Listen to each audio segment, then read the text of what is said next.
a nosotros y hay temas en este ámbito. Pero, dado que no se cubrió todo con personal hospitalario o de la red y demás, y se abrió a otro tipo de público, cuando el lunes recibí la lista de participantes me encontré que había mucha gente que yo sé que erais expertos, o sea, es decir, yo no me podía poner a hablar, una patente es un derecho, lo que ya muchos de vosotros sabéis, ¿no? Entonces le di una vuelta a la presentación, me tiraron de las orejas mis jefes, pero bueno, aquí libertad de cátedra, con lo cual veréis que yo los dos últimos puntos sería la parte que probablemente otros compañeros míos sí que van a tratar más en Sevilla y en Barcelona, pero que yo la he dejado al final. Comentarios más relativos a lo que es el procedimiento de concesión y la patentabilidad en este ámbito, en el ámbito sanitario, que tiene una serie de particularidades, ¿no? Entonces, mi idea es ver estos 6 apartados con menor o mayor éxito y iremos viendo.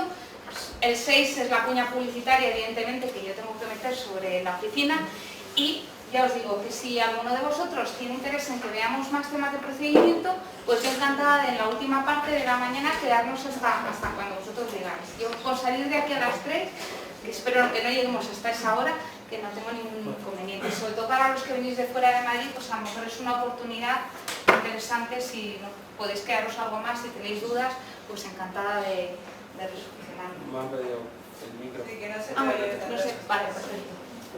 Bueno, Vale, esto es así, hacia atrás.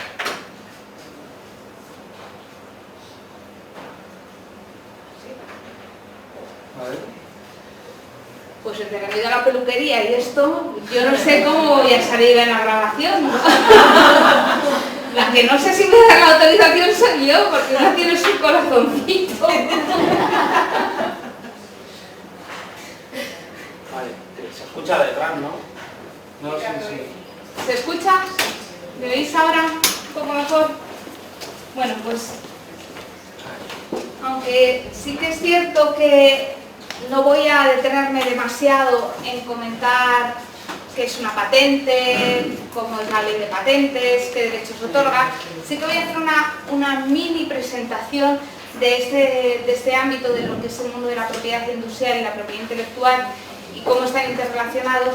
Y os voy a comentar un par de sitios curiosos que también os digo que también me tiraron las orejas mis jefes porque decían que porque iba a hablar de eso, pero yo no les he hecho caso, porque creo que os va a venir bien que os comente un par de páginas que para vuestra vida diaria y vuestro trabajo os pueden resultar interesantes.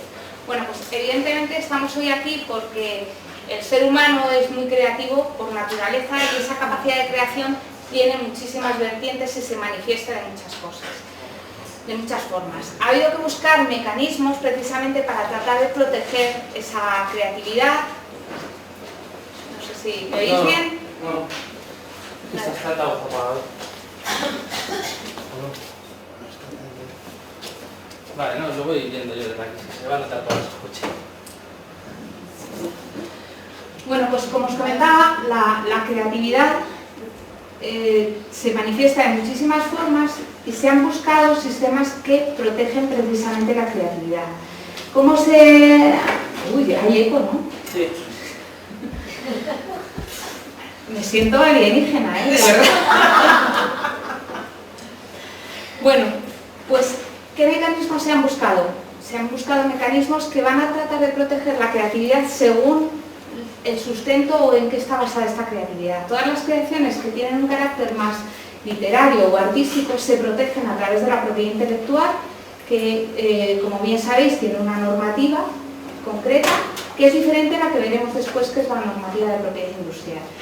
La propiedad intelectual, bueno, pues tiene como particularidad que es un derecho que nace en el momento que se crea. Esto es muy relevante porque determina que no es un derecho que haya que proteger per se, no hay que ir a ninguna institución a protegerlo. Pero si se acude a lo que es la propiedad intelectual, precisamente se está acudiendo porque lo que se está buscando es un sistema que permita... A ver, ahora más eco todavía. ¿Y así? Bueno, así mejor, ¿no? Bueno, pues ha habido que buscar algún sistema que de alguna forma de fe establezca que sí se ha creado una determinada obra en un momento determinado. Bueno, la duración de la propiedad intelectual, supongo que ya sabéis que en el caso de las obras literarias es de 70 años desde la muerte del autor, aunque en determinado tipo de creaciones, como por ejemplo la fotografía, y hay que tener en cuenta que este es un tipo de creación que cada vez tiene más impacto porque vivimos en un mundo audiovisual, en ese caso la duración son de 25 años, ¿no? ¿Por qué digo esto? Bueno, pues esto puede tener su relevancia, por ejemplo, en trabajos de investigación donde las fotografías tomadas por los investigadores van a también a tener una protección y se podría impedir la utilización de determinadas fotografías de investigadores precisamente por esta protección que da el derecho de propiedad intelectual. Bueno, estáis súper acostumbrados porque en el mundo universitario, en el mundo de la investigación, en hospitales, en OPIs, publicáis, hacéis borradores que colgáis en internet. Bueno, pues todo eso estaría protegido dentro de lo que sería la propiedad intelectual. Pero al mismo tiempo que la creatividad tiene esta vertiente más literaria o artística, la creatividad también se manifiesta desde un punto de vista mucho más técnico. Y esto determina la aparición de la propiedad industrial. La propiedad industrial que va a abarcar tres tipos de derechos: patentes, marcas y diseño industrial. Bueno, pues aunque estemos en un ámbito como este, que es un ámbito parece que eminentemente técnico, en realidad los derechos de propiedad industrial muchas veces engloban creaciones de forma combinada. Y este es un buen ejemplo. Supongo que habéis visto que la empresa Abbott ha desarrollado un nuevo sistema que se llama Freestyle Libre, que es un dispositivo que permite medir el nivel de azúcar en sangre sin tomar ningún tipo de muestra. Es un sistema inalámbrico, se localiza un parche en la piel y es capaz de detectar el nivel de azúcar en sangre. Bueno, pues Abbott en este caso es un muy buen ejemplo de protección integral de creación. Por un lado, ha protegido los dominios de Internet. Además, tanto en España, es decir, con la terminación ES, lo que se llaman dominios de segundo nivel, y con la terminación COM. Y podéis ver que se accede a la información sobre este dispositivo en ambos dominios. Por otro lado, lo que es el dispositivo lo ha protegido como marca el nombre, que se llama Freestyle Libre, y está protegido como una marca denominativa. Curiosamente, a mí me ha llamado la atención en este caso, porque si os fijáis, Freestyle es un logo, que es una mariposa y además una denominación. Abbott lo que ha registrado es exclusivamente la denominación. No sé por qué no ha querido registrar el logo. Alguna explicación tendrá, quizás para que sea más versátil y no estén condicionadas por la utilización de una mariposa. Pero podéis ver también que la empresa Abbott ha registrado la patente relativa a este dispositivo, ¿no? Y además es un muy buen ejemplo porque es que tal cual está comercializándose el dispositivo, el dibujo, tenéis la patente americana. Patente americana, que fijaros en una cosa, es una patente americana que se publicó en el año 2014, en febrero, es decir, hace 2 años, pero de momento todavía no se ha concedido, o sea que todavía está en fase de tramitación. Esto es muy relevante, como ya sabéis, en el tema de propiedad industrial, porque en todos los ejemplos que vayamos viendo hoy de búsquedas de patente, algo que tenéis que tener siempre muy claro es que no necesariamente lo que estáis viendo que se ha solicitado después realmente llega a ser una patente que está en vigor y se mantiene en el tiempo, ¿no? Pero fijaros también cómo no solo Abbott que está trabajando en este campo, sino que están surgiendo tecnologías relacionadas, como esta pulsera de Google, que también hace algo parecido. Es capaz de detectar el nivel de azúcar en sangre, pero en este caso no es con un parche y luego un dispositivo móvil, sino con un reloj. Esto también lo que nos conduce es a pensar que evidentemente sobre un desarrollo, sobre una idea para solucionar un problema técnico, puede haber muchísimas soluciones técnicas diferentes.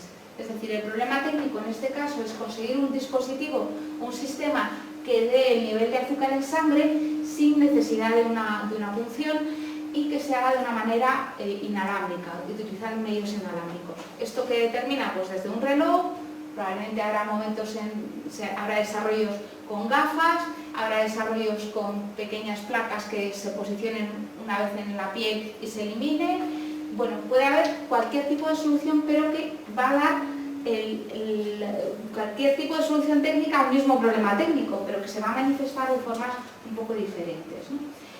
Y bueno, pues aparecen, como ya os he comentado, leyes asociadas a la propiedad industrial, que son las que van a determinar cómo se protege la patente, la marca o el diseño, una legislación correspondiente a propiedad intelectual, que es la que me dará cabida cómo debo proteger o qué derechos tengo si he hecho un paper o un programa de ordenador o una traducción.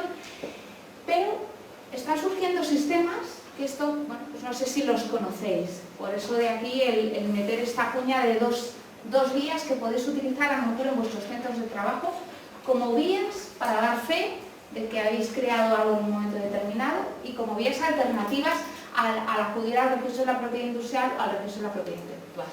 Esta es una página que se llama Safe Creative, está sobre todo dirigida al mundo de la creatividad audiovisual, literaria, y simplemente hay que registrarse sin coste alguno y lo que uno hace es sube a esa página de internet cualquier tipo de obra, como las que veis aquí, obras literarias, obras audiovisuales, obras audio, obras afines visuales, dibujo, pintura, fotografía.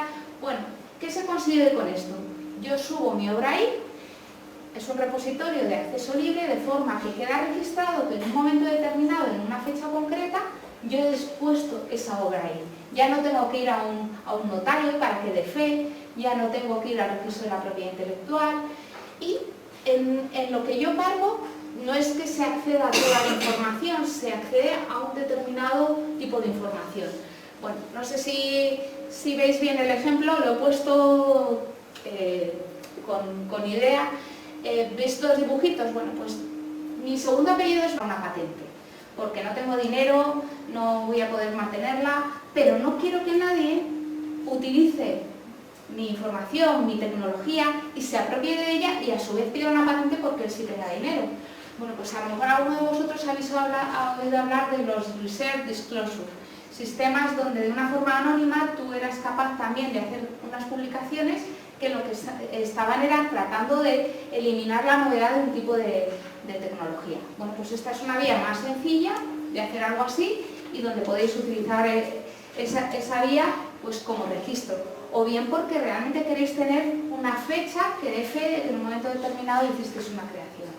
Y este es otro sistema que es un poco diferente, se llama eEvidence.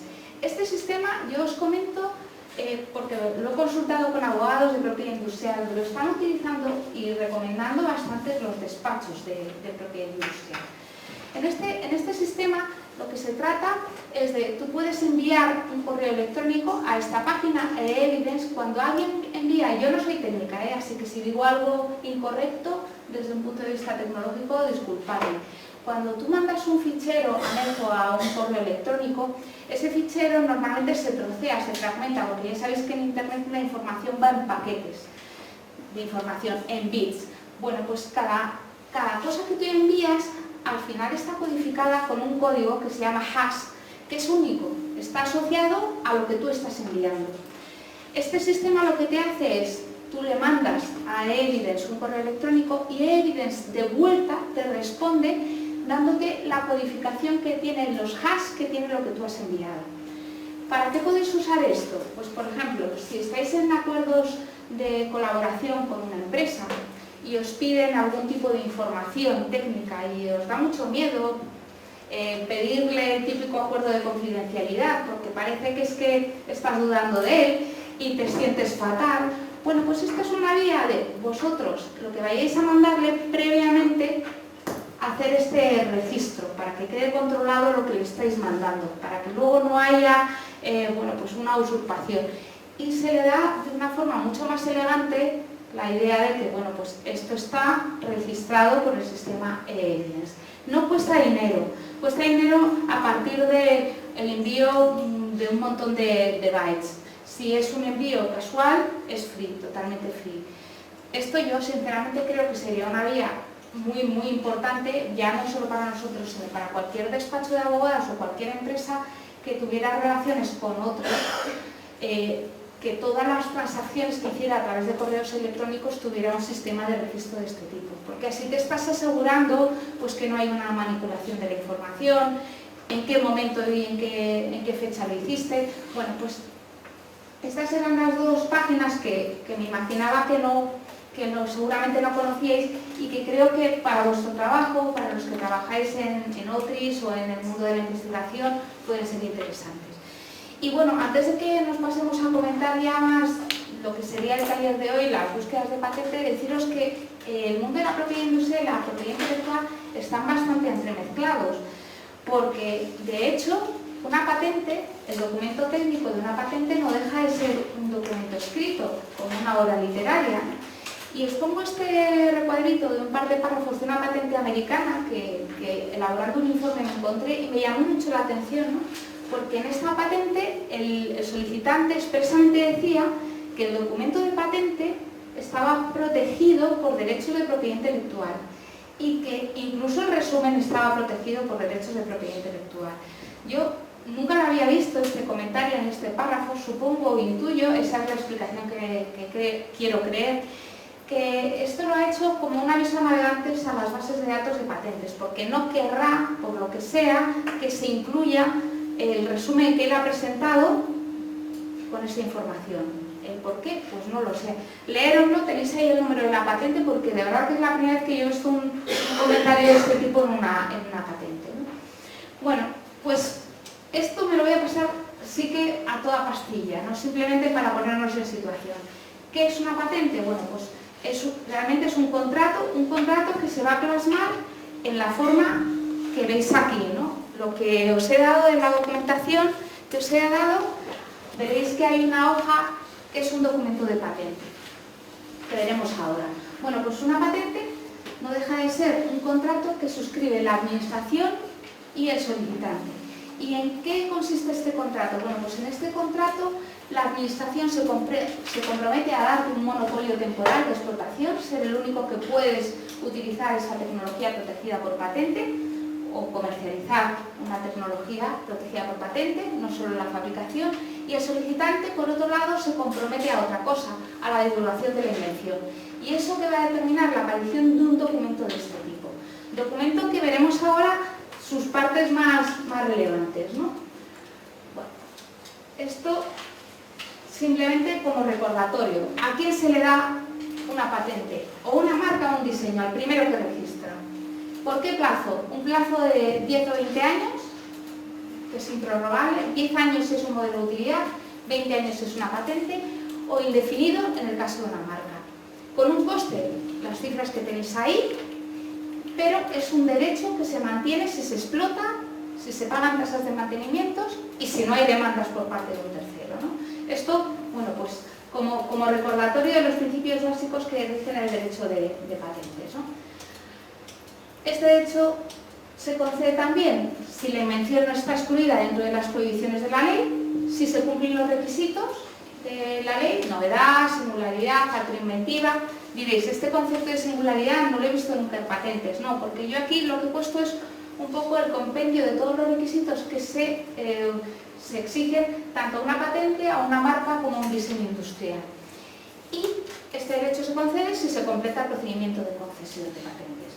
Bueno, aquí deciros, que supongo que ya sabéis, muchos de vosotros, que el proceso de concesión del procedimiento de concesión de patentes en España va a cambiar. A partir del 1 de abril del 2017 nuestro sistema de patentes va a ser diferente. La ley ya está aprobada, se aprobó en julio del año pasado, pero no entra en vigor para darnos tiempo para prepararnos hasta dentro de unos meses. Dentro de unos meses el sistema va a cambiar radicalmente y va a suponer grandes cambios. Como hoy se trataba de hablar de búsqueda de patentes, no os lo voy a mencionar ahora, pero si nos da tiempo al final, sí que os haré mención de los principales hitos que hay en esta nueva normativa de patentes.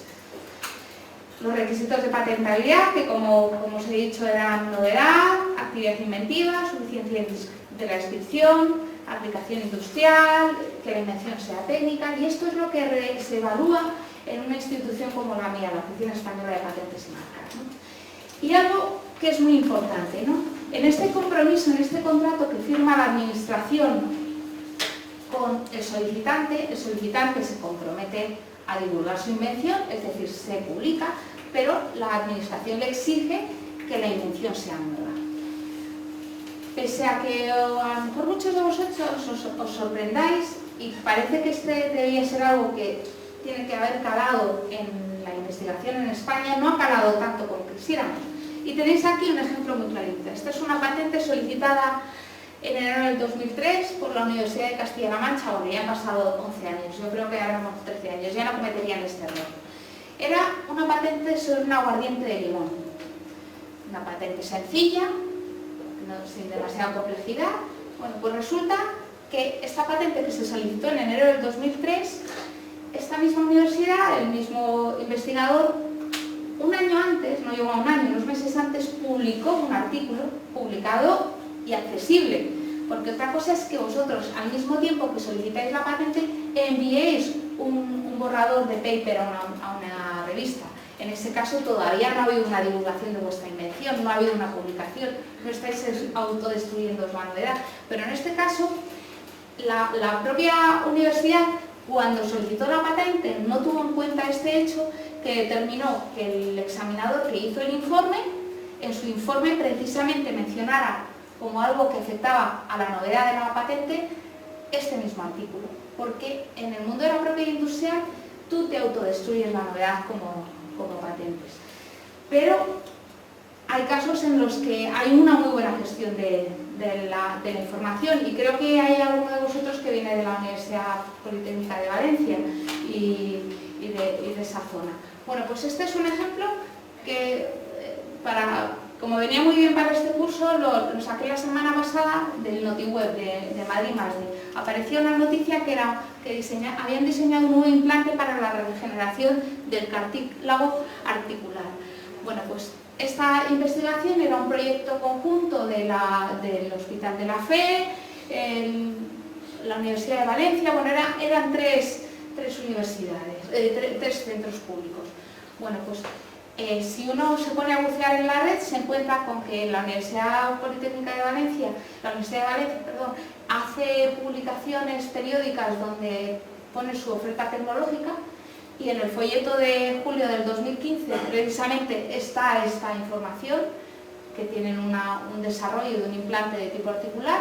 No ponen el número de la patente, porque evidentemente esta patente todavía está en tramitación, y este desarrollo, esta innovación se ha publicado también como un artículo, pero este artículo se ha publicado en diciembre del 2015, con lo cual evidentemente aquí no hay una destrucción de la novedad, porque esta fecha, seguro que si ya han hecho esta oferta tecnológica en julio del 2015 es porque han hecho la solicitud a primeros de año o incluso en el año 2014, con lo cual es un buen ejemplo de cómo se ha hecho una buena gestión de la información, ¿no? Y esto simplemente como resumen de qué tipo de innovaciones se pueden hacer en el ámbito sanitario, pero que no me voy a detener en ellas. Podemos encontrarnos aparatos y dispositivos, nuevos productos farmacéuticos, nuevos usos, métodos, procesos de fabricación, software, métodos de diagnóstico y de tratamiento. Esto genera un problema a la hora de ver de qué forma protejo yo ese tipo de creación, porque, como os comentaré al final de la mañana, precisamente los métodos de tratamiento y los de diagnóstico están dentro de las exclusiones de patentabilidad, de lo que la ley no permite proteger. Pero siempre se puede buscar alternativas o caminos un poco residuales para ver de qué forma proteger este tipo de creaciones, ¿no? Y, bueno, ¿por qué os comento esto? Porque en los hospitales y en los centros dedicados a investigación biosanitaria, con frecuencia nos llegan a la oficina consultándonos si, por ejemplo, una determinada práctica quirúrgica, que ha venido desarrollando a lo mejor un médico con bastante éxito, si eso se puede proteger de alguna forma como patente. Y este es un caso también. Yo los ejemplos que os pongo muchas veces son de gente que ha venido a la oficina, nos ha preguntado algo y el ejemplo me ha parecido muy bueno para contarlo. Un amigo que es dentista y me preguntaba si podría proteger la técnica que él utilizaba para poner implantes en la boca. ¿Por qué lo hacía? No es que él tuviera especial interés en proteger aquello como patente, pero es que hay un dentista brasileño que se da mucha publicidad por todo el mundo, es bastante conocido, porque dice que ha desarrollado una tecnología que se llama All-on-Form.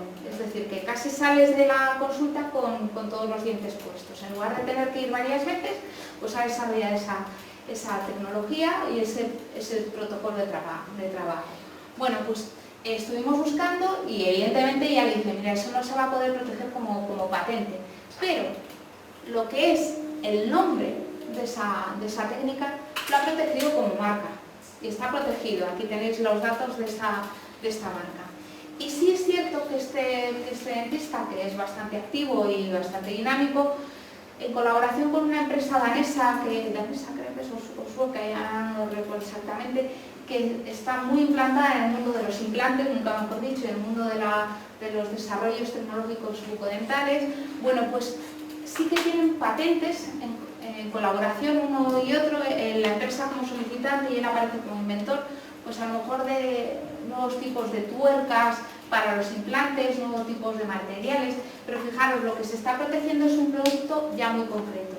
Pero será muy frecuente que llegue algún médico a vuestro hospital con la idea de, oye, es que yo he desarrollado una técnica, es estupenda y yo la quiero proteger como patente.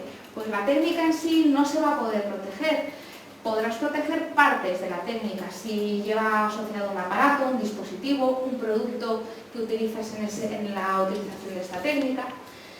Y bueno, vamos a ver ya lo que serían las patentes como documentos técnicos. Una pregunta, ¿alguno de vosotros nunca ha consultado una base de datos de patente? He hecho una pregunta a la inversa. Hay una persona solo, ¿no? Dos, bueno. Voy a ser muy escueta porque vamos a ir ya a los ejemplos después, que es lo que muchos de vosotros estaréis más interesados.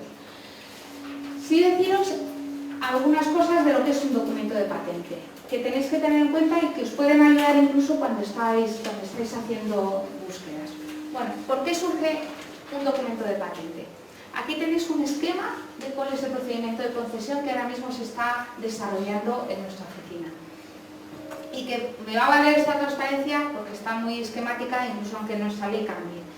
Porque realmente yo lo único que yo aquí os voy comentando son hitos. Se presenta una solicitud donde uno aporta toda la información técnica en un formato concreto, con una estructura que nosotros pedimos y obligamos. Son así como nuestras normas de publicación equivalentes a las normas de cualquier revista, pero que determinan un tipo de documento muy particular. Nosotros examinamos formalmente esa documentación y se publica la solicitud. Y aquí surge el primer documento de patente accesible y con una información relevante. Porque hasta ese momento yo lo que tengo es un expediente administrativo, una carpeta que se abre donde va incorporándose toda la documentación de ese expediente, como nuestro expediente en el trabajo o nuestro expediente en la universidad. Este expediente, de momento, es secreto, pero habrá un punto en el que también será accesible, con lo cual, como puntos de información de cualquier derecho de propiedad industrial vais a tener el expediente administrativo y que en ocasiones puede ser muy interesante consultar, como luego os enseñaré, porque me va dando una dimensión de cuáles han sido los problemas que ha tenido una solicitud de patente a la hora de ser concedida. Cuando la solicitud se publica, aparecen dos cosas. Por un lado, un folleto, como el que tenéis aquí. Este está reducido, Si os fijáis, esta patente tiene 30 páginas, pero yo solo he fotocopiado la primera, la descripción y las reivindicaciones, para que tuvierais un ejemplo de folleto de patente. Y se publica como un documento A. Fijaros en lo que yo os he dado aquí, es un número de patente que aparece aquí con una A. Eso significa que estáis consultando una solicitud. Una solicitud de patente es un texto tal cual se presentó en su momento, pero todavía no ha tenido una valoración por parte del examinador. Bueno, la ha tenido porque veréis también que nosotros, una vez se publica la solicitud, evaluamos y emitimos un informe técnico que es accesible. Al emitir este informe técnico, ¿qué puede suceder? Que la patente tal cual ha sido publicada inicialmente se transforme, cambie, porque el solicitante se dé cuenta de que su invención no está nueva, de que hay antecedentes muy claros, de que le falta autor inventiva, lo que sea, o que ve a la vista de lo que le comenta el examinador que es recomendable que revise su texto. Con lo cual, es muy frecuente que vosotros, si estáis consultando documentos de patente, no estéis analizando si estáis ante un documento A o ante un documento B, que sería una patente concedida, pero pueden ser documentos muy diferentes y que tenéis que tener en cuenta. Bueno, pues, ¿qué cosas quería comentaros de un documento de patente? ¿Sabéis lo que son los códigos INIR? ¿Os han hablado alguna vez de ellos? Bueno, pues es algo tan sencillo. Cuando veis este documento de patente, fijaros que hay unos numeritos en redondito. El 11 pone el número de publicación, el 21 número de solicitud. Bueno, eso es lo que se llaman códigos INIR. En un documento en español no tiene tanta importancia porque nuestro documento pues está bastante bien diseñado y veis que al lado del circulito con el 11 pone la descripción de este campo. Pero si estáis consultando a lo mejor un documento chino, coreano, japonés o de un idioma que no controléis, ¿cómo sabéis cuál es el campo de solicitante? Yo no sé cómo se dice solicitante en coreano, ni lo interpreto. Gracias a este sistema que está estandarizado y es internacional, los códigos INIR, yo soy capaz de detectar en un documento de patente en otro idioma a qué campo me estoy refiriendo. Si me estoy refiriendo al campo del inventor, o al de la fecha de publicación, o a la de fecha de concesión, ¿no? O no me puedo poner las gafas porque empieza a vibrar todo. Bueno, pues aquí simplemente el ejemplo de documento de patente, que no lo comento más porque tenéis aquí un ejemplo aquí. ¿Os surge alguna duda de los documentos de patente? Cuando habéis visto algún documento de patente, ¿hay algo que no hayáis entendido o no sabéis interpretar, aquellos que ya habéis visto algún documento alguna vez? Bueno, otra cosa importante en los documentos de patente, el tema de la clasificación, con el que nos vamos a centrar ahora bastante. La clasificación de patentes. Es un código que se asigna en función de la temática de una... es que se oye, me oigo yo. ¿Vosotros me oís ahí muy reverberante o...? Es un mareo esto. A ver si así. No, yo creo que es por el tamaño del aula y demás. Bueno, pues no os he fotocopiado lo que sería el informe de esta patente, pero este sería el comentario que en su momento hizo un compañero mío a esta solicitud de patente, que no sé si veréis muy bien en qué consiste. Es una composición textil con hidrogeles de quitosano. Es del Consejo Superior de Investigaciones Científicas. Veréis luego por qué he puesto este ejemplo, porque hacemos una búsqueda relacionada, ¿no? Bueno, pues en un documento de patente, aparte de lo que presenta el solicitante, habrá aquel comentario que ha emitido el examinador, el informe del examinador, que tiene dos partes. Por un lado, una parte bastante críptica, donde tenéis una tabla con una serie de códigos que me determinan si aquella invención es o no parecida a lo que yo estoy evaluando como examinador, y luego una explicación escrita, lo que llamamos documentación, opinión escrita, que explica de alguna forma más detalladamente este informe, ¿no? Y luego algo que también es importante tener en cuenta cuando se están buscando patentes, aparte de esa posibilidad de que estéis consultando solicitudes o concesiones, el concepto de familia. Una invención tiene un carácter territorial, es decir, se concede para un país en concreto. Eso da lugar a que si quiero la protección de una invención en una serie de países, voy a tener que ir a cada uno de ellos y proteger esa invención en cada uno de estos países. En este caso, la invención que os comentaba, que es el ejemplo que hemos traído aquí, ha sido también hecha una solicitud PCT, con lo cual tengo dos documentos de patente distintos. En otros casos puede haber hasta 6, 7, 8, 10 documentos diferentes en función del país donde yo haya protegido la patente.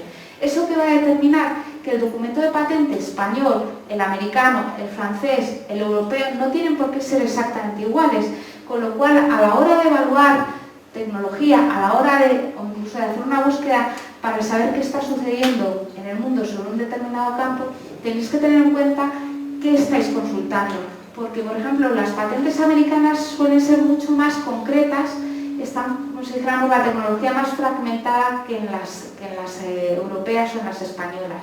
Y para qué decir del mundo asiático. Una patente española en Japón puede llevar a tener 20 documentos diferentes, porque se fragmenta la tecnología y se protegen piezas concretas de un determinado dispositivo, por ejemplo. Bueno, este es un ejemplo para que veáis que una patente y un artículo científico son muy similares. En este caso es una patente de unas plantas que cambian de color. La patente tiene 111 páginas y el artículo científico solo tiene 3. Bueno, pues eso nos gusta decirlo en la oficina para vender la idea de que las patentes tienen información que no se publica desde otras formas, ¿no? Y vamos a empezar ya a buscar. Pero antes de buscar, y si os parece, conectaros ya todos, meteros en la página de la oficina. La página de la oficina es muy fácil. Tenéis en la documentación que os he entregado un listado de las principales bases de datos que vamos a hacer hoy, si nos da tiempo, porque yo soy demasiado ambiciosa y he puesto aquí muchos enlaces. Bueno, pues si os metéis en la página de la oficina, yo también me voy a meter. Abierta. Tenía yo creo que en Mozilla abierta. Bueno, pues la página de la Oficina Española de Patentes y Marcas va a ser nuestra referencia esta mañana. Es a la que vamos a acudir todo el tiempo. Bueno, pues ¿por qué quiero que empecemos con la página de la oficina? Bueno, pues porque cuando os planteéis una búsqueda de patentes, tipología de búsquedas de patente puede haber de muchos tipos. A lo mejor tenéis la suerte, como veremos después, que tenemos el nombre de un solicitante. Perfecto, es de las búsquedas aparentemente más sencillas. Luego también tiene sus complejidades, como veremos en el último ejemplo sobre la talidomida. Bueno, pues las búsquedas de solicitante, de número, bueno, tienen sus dificultades, pero son más o menos accesibles si acabamos sabiendo cómo funciona la base. La complejidad viene cuando queréis hacer una búsqueda de tipo temático. ¿Con qué elementos tengo que jugar yo a la hora de hacer una búsqueda de tipo temático? Bueno, pues cuando yo uno busca y los pongo al mismo nivel, hace una búsqueda de patentes, tenéis que consultar tanto por palabras clave como por clasificación internacional de patentes. Y aquí una pregunta, ¿cuántos de vosotros usáis la clasificación de patentes para buscar?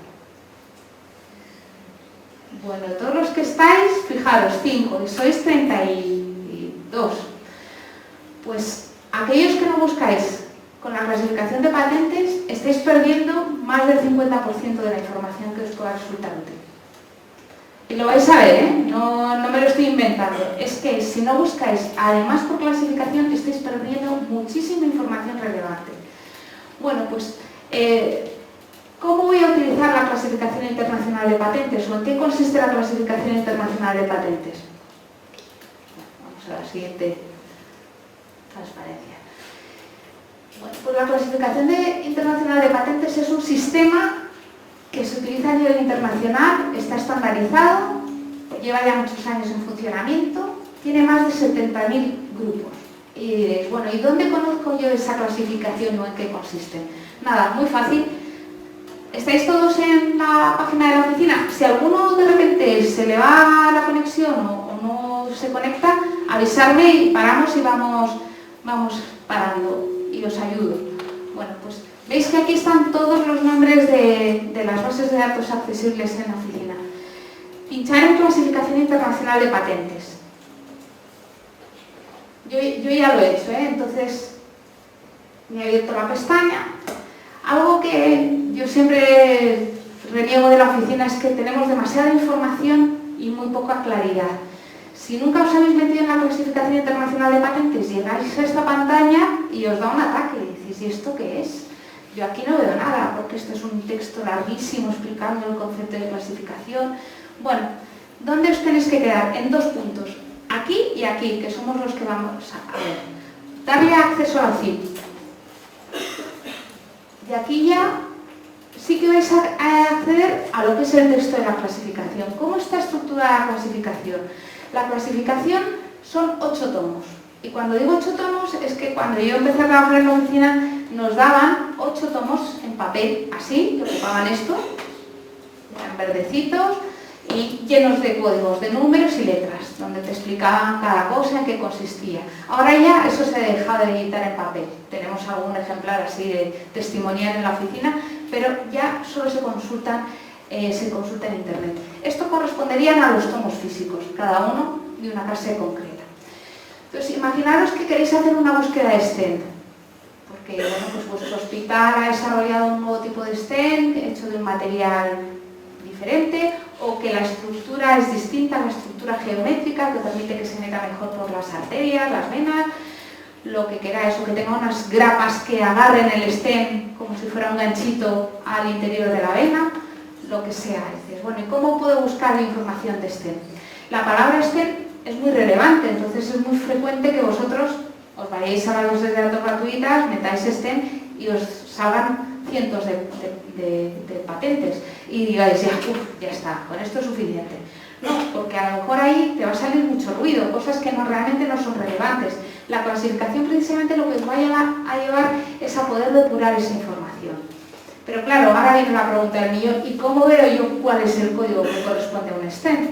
Bueno, pues si os fijáis en las pestañas que hay en la parte superior, hay una pestaña que pone palabras clave. Bueno, pues aquí tenéis una especie de índice donde, en función de donde yo esté, pues STEM quedaría en este intervalo. O bien ponéis a mano izquierda, en palabra en uso, la denominación STEM. Y fijaros, ha habido suerte. La palabra STEM aparece. Es una palabra que la propia clasificación de patentes la tiene como texto. ¿Cuál puede ser el problema? Imaginaros que a vosotros, en lugar de deciros que han desarrollado un STEM, os dicen que es un dispositivo quirúrgico de corte y os dice que es un escapelo. Oye, pues yo no sé si la palabra, vamos a hacer la prueba, si escapelo está indexada o no. Luego veremos que aquí tenéis, dice, no, pues es que no es, la palabra escapelo no existe, pues a lo mejor es que le ponen otro nombre. Hay que tener en cuenta que aquí realmente lo que estáis buscando es con la denominación que la clasificación internacional de patentes tenga indexada en sus tomos. Entonces eso a veces es complicado llegar incluso a detectar el código correspondiente. Bueno, si hemos visto que en el caso de STEM es relativamente fácil, y veis que aquí, si yo pincho en la clasificación, me encuentro que corresponde esta a la 61F2/82 y te dice que es un dispositivo para mantener la luz o para evitar que se colapsen las estructuras tubulares del cuerpo. Por ejemplo, STEM. Voy a anotar esta clasificación porque luego veremos en vivo lo que os decía de la cantidad de información que estáis perdiendo si no metéis palabras. A61F2/82. Lo siento, porque os debo marear, me mareo yo. Bueno, pues en este caso ya tendríamos un buen código de clasificación que nos ayudaría a buscar. No significa, con esto no quiero decir que cuando busquéis, no busquéis con palabras clave. No, es que lo que tenéis es que buscar con palabras y con clasificación. Esta clasificación, ya os digo, tiene más de 70.000 documentos. Pero es que, para complicar todavía más las cosas, muchos de vosotros consultáis una base de datos que se llama Spacenet. Spacenet, que después veremos ejemplos más detallados, es la colección documental, no vamos a hablar de base de datos, sino colección documental, toda la colección de documentos de patente que tiene la Oficina Europea, que está informatizada. Bueno, pues la Oficina Europea de Patentes tiene a su vez una clasificación propia que se llama Clasificación Cooperativa de Patentes. ¿Cómo accedo a ella? Bueno, pues nuevamente desde la página de internet de la Oficina Española me voy a Spacenet. Cuando yo accedo a Spacenet, si queréis esto lo voy haciendo yo, que me voy un poquito más rápido, los que vayáis también siguiéndome lo podéis hacer, y el formato es muy parecido a la de la clasificación internacional y hacemos lo mismo. En este caso, aquí ya sí que no tengo una opción que ponga palabras claves, sino que directamente es un casillero donde dice que puedo meter tanto un código como una serie de palabras. Y fijaros, bueno, pues te aparece como una serie de estrellitas los códigos de clasificación que están relacionados. Y hemos visto que los STEM estaban aquí, en el 2/82. Bueno, no sé si os habéis fijado, pero la clasificación internacional es así, una serie de puntitos que me van indicando de dónde depende el inmediatamente anterior. Y en este caso también hay una serie de puntitos, pero hay más códigos. Bueno, si yo pincho en verde, me voy a encontrar que me aparecen marcados en verde una serie de campos. ¿Qué significa? La clasificación europea está basada en la internacional, pero es que la divide muchísimo más, en muchísimos más grupos. Con lo cual, de esta forma yo puedo saber si el campo de STEM, el que nosotros hemos visto antes, tiene subdivisiones. Y sí, fijaros, hay un montón de grupos. O sea, de STEM, en este caso hay muchísimas más que las que había para la que teníamos en la internacional. Y se clasifica tantísimo la tecnología que aquí ya, por ejemplo, si el STEM es de tipo magnético, me puede estar clasificado aquí. ¿Estáis todos, os estáis perdiendo? De verdad, pararme, que si veis que alguno eso, yo me acerco y lo miramos. Aquí vais viendo eso, que por ejemplo, este código de clasificación en la CIP se queda en este grupo, pero en la europea tiene a su vez muchísimos más grupos. ¿Por qué es útil esto? Pues porque ya voy a poder ir centrando muchísimo más mi búsqueda de patentes en función de lo que yo esté tratando de localizar. Pues el STEM que os decía, con unos ganchos, si tenemos la suerte de que hay un código de clasificación de este tipo, pues voy a poder buscar así. Bueno, pues con el ejemplo del STEM, dices, bueno, pues en este caso tenía una palabra clave que era bastante relevante. Pero si yo no tengo una palabra clave, pero a lo mejor imaginaros que tenéis un paper o tenéis un artículo científico o un resumen o incluso una patente. Y bueno, mirando la propia patente que os interesa, si tiene un código de clasificación de vuestro campo, ya tenéis una buena herramienta. Pero a veces me hace falta buscar más. ¿Qué otro tipo de herramienta tenemos? Bueno, pues tenemos lo que se llama el IPCCAT. ¿Qué es el IPCCAT? Cuando yo me he conectado por primera vez a la página de la oficina, estoy viendo con el Chrome, yo os he dicho que nos metíamos aquí en la clasificación internacional de patentes y que íbamos a ver dos cosas, la CIP y el IPCCAT. ¿Qué es el IPCCAT? Bueno, pues es un sistema que me permite o bien subir un archivo entero en Word o en PDF, o bien escribir un texto. Y yo aquí voy a poner STEM con ganchos para acoplarse en las paredes. Bueno, tengo alguna errata, pero con una sola palabra esto no funciona. ¿Qué hace el sistema? Bueno, pues lo que estáis buscando, y le voy a decir que me haga 5 predicciones y que me clasifique a nivel del grupo principal.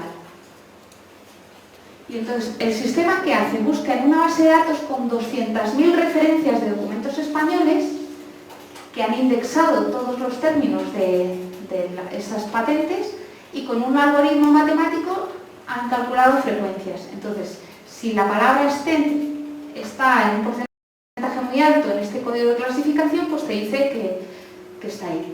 La verdad es que es una herramienta útil porque, como veis, va dando bastante proximidad, o sea, por lo menos me orienta a dónde tengo que ir. Luego ya me iré a la clasificación a mirarla más detalladamente. Pero, oye, me he quedado en la 65F2/00. Ya es una buena referencia. Luego hay otra que tiene 4 estrellitas. Vamos a ver a qué corresponde. Si yo pincho en descripción, el sistema además me va... y me dice que es cierres del tipo de elementos de enganche por contacto. Bueno, me gusta cómo queda el ejemplo porque fijaros, como yo he puesto STEM con ganchos, esto no tiene nada que ver con STEM, pero ha buscado la palabra enganche, y la palabra enganche o corchete está en este código de clasificación. Por eso tiene una frecuencia de 4 estrellitas, menos que la de STEM. Bueno, pues que no sé si alguno de vosotros haya utilizado este sistema alguna vez para buscar clasificaciones. Pues que os puede venir bien y puede ser una buena herramienta. ¿Verdad? Sí. ¿Esto solo existe en español para patentes? Sí. En el resto, ¿qué es lo que haces? Pues te metes en Spacenet o en Pattenscope, sobre todo en Pattenscope, y buscas por palabras. Y después Pattenscope, como luego veremos, te permite hacer estadísticas. Uno de los campos que te puedes visualizar es el de clasificación. Es otro método menos enfocado a...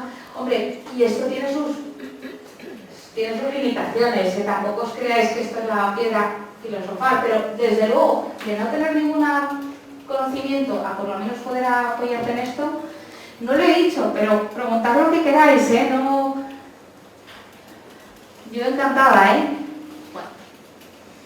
Pero algo que tenemos que tener muy en cuenta cuando buscamos en patentes es que en función de lo que estemos viendo, lo podemos clasificar en sitios muy distintos.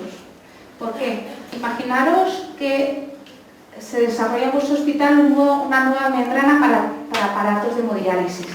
Bueno, pues esa membrana yo la puedo clasificar como tal, como la membrana en sí. Y si es una membrana que está caracterizada porque es de material orgánico, ya no hablo de la aplicación, digo, esta es una membrana. Esta membrana es de polisacáridos, pues iría aquí.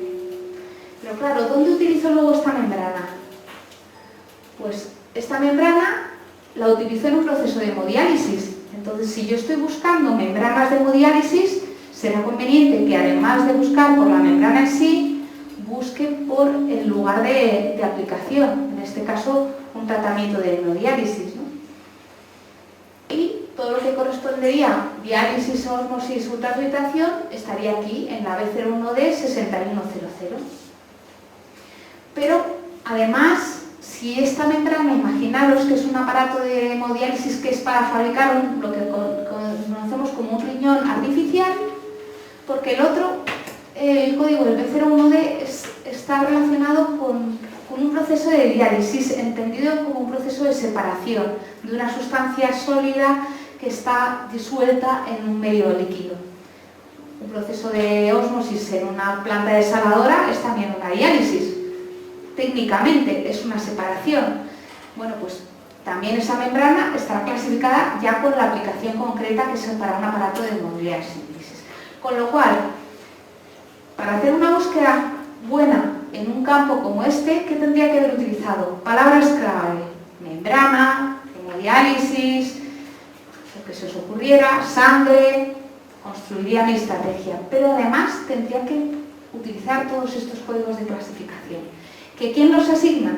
Pues los asignan los examinadores. Y aunque realmente deberíamos todos seguir un tratamiento común y más o menos tienes unos principios clave para clasificar, luego depende mucho del examinador. Entonces yo, por ejemplo, ¿qué suelo hacer? Pongo muchísimos códigos cuando estoy examinando una patente, porque me pongo en la piel del que va a buscar y digo, si yo fuera a buscar esto, ¿dónde lo buscaría?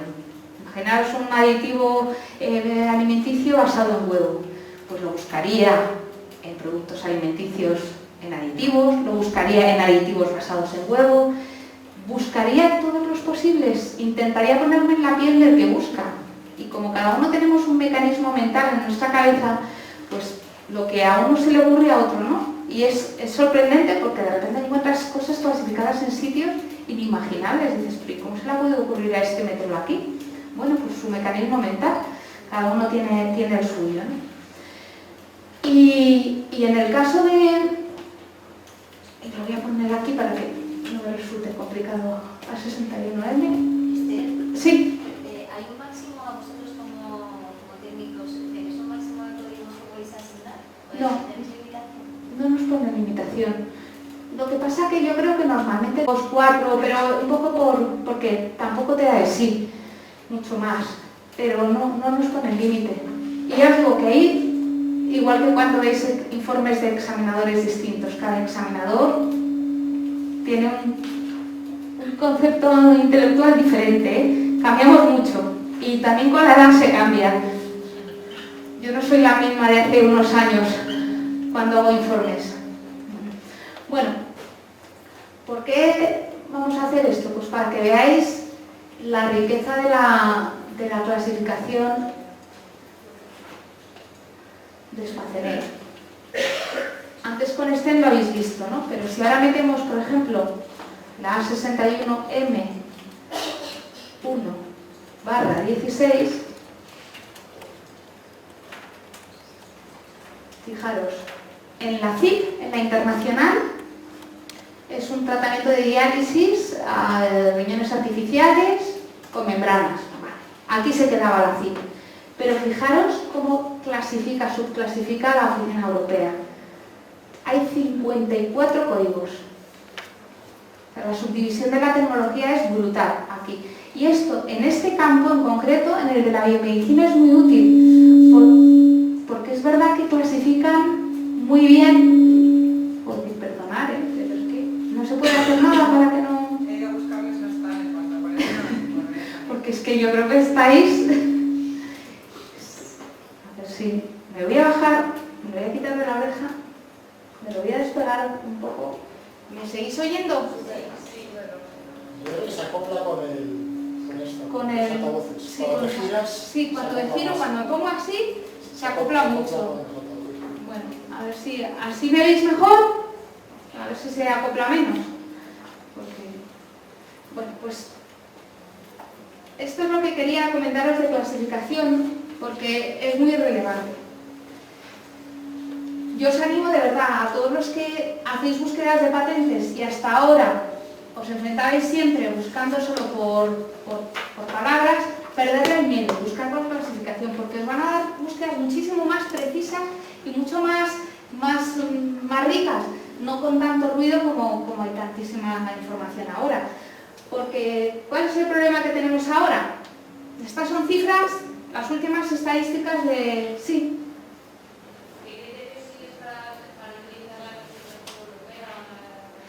Bueno, pues el criterio que sigo es la base de datos que utilice.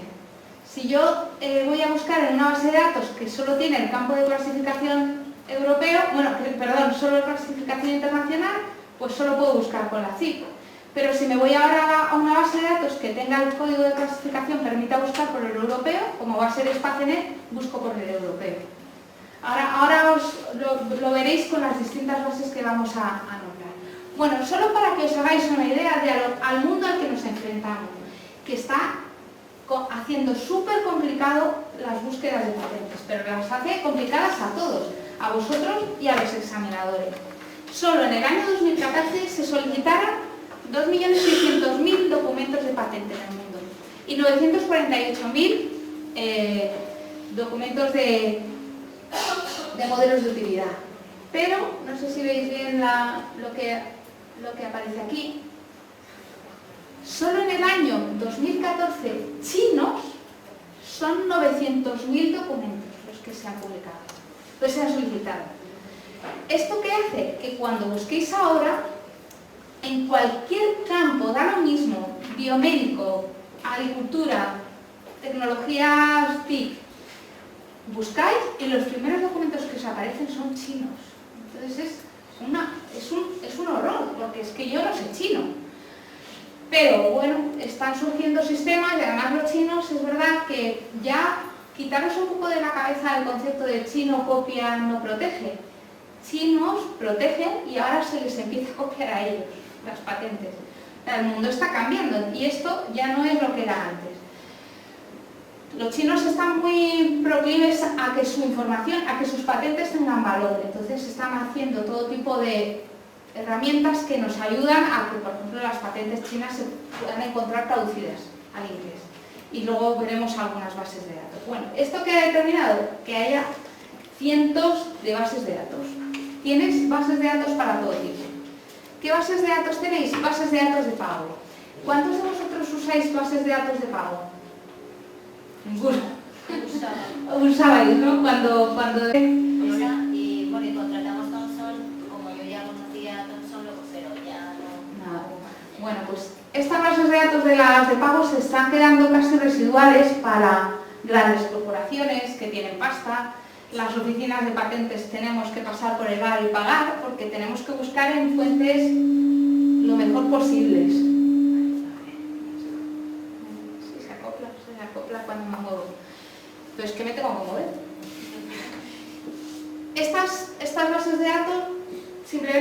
sepáis que existen y que dependiendo del volumen de información que consultéis puede en un momento determinado ser necesario que las suscribáis.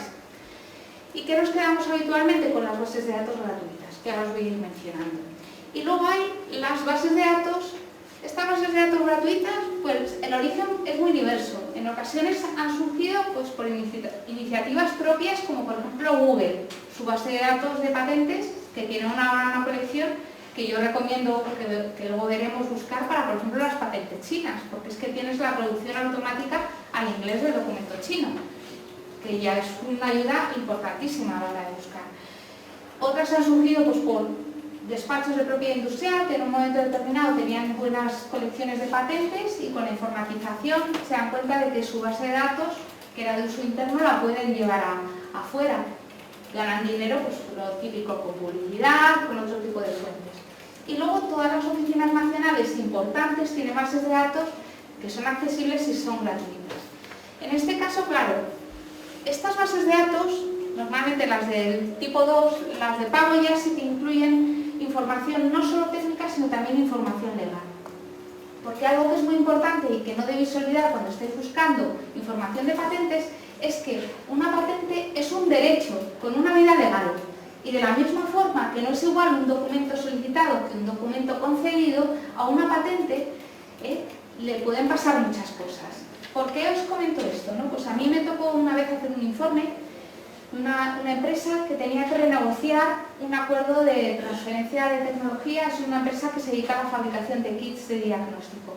Entonces utilizaba PCR, una tecnología muy protegida, una serie de aparatos, y la empresa fabricante de ese aparato, americana, en el acuerdo de suministro, les daba una lista de 60 documentos de patentes que aparecían mencionados en el acuerdo de patente. ¿Qué hice yo? Me miré con nuestras herramientas, no las que yo podía usar, utilizando distintas bases de datos, fui buscando cada patente si estaba o no en vigor. Pues, os lo creáis o no, había como 15 patentes que ya habían caducado en ese acuerdo. Y esa empresa lo iba a firmar sin haberse molestado en hacerlo, porque, claro, también yo no entiendo, llega una gran empresa, tú le vas a comprar el equipo sí o sí. Entonces, ¿por qué no hay otra que lo fabrique? Pero, oye, ya que uno firma cosas, que lo haga bien. Entonces, por lo menos moléstate en buscar que esas patentes están en vigor, al menos las quitas del acuerdo. Patentes que a lo mejor de esas 60, 15 estaban ya caducadas, otras 10, más o menos así, os hablo a grosso modo. Les quedaban 1 o 2 años de vigencia de la patente, entonces no negocias igual. Entonces, la información legal es muy relevante. ¿Qué sucede? Que no hay realmente ninguna base de datos que te ofrezca una información fiable al 100%.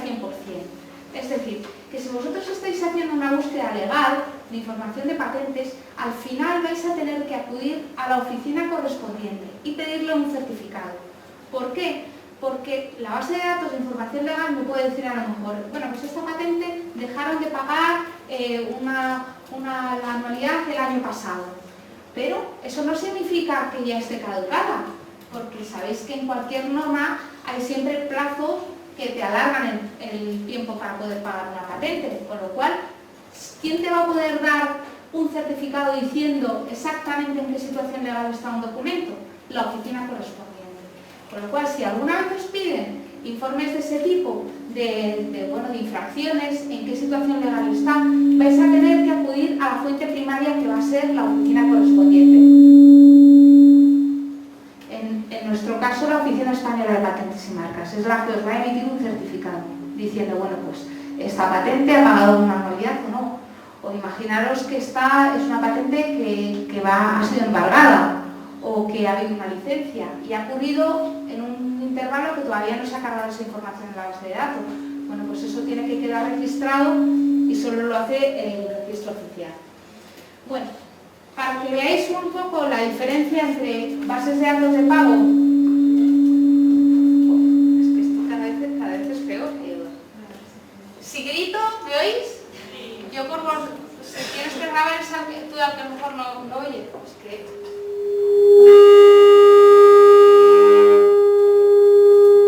Voy a quitar esto, Hay una base de datos gratuita. Este es un ejemplo de una referencia de una patente europea en la base de datos Spacenet. Bueno, pues tienen un título, un dibujito. En este caso la verdad es que gana en lo del dibujo Spacenet. Pero WIPI, que es la mejor base de datos de pago que hay sobre patentes, ¿en qué es mucho más rica? Primero, yo solo he puesto un trocito del resumen.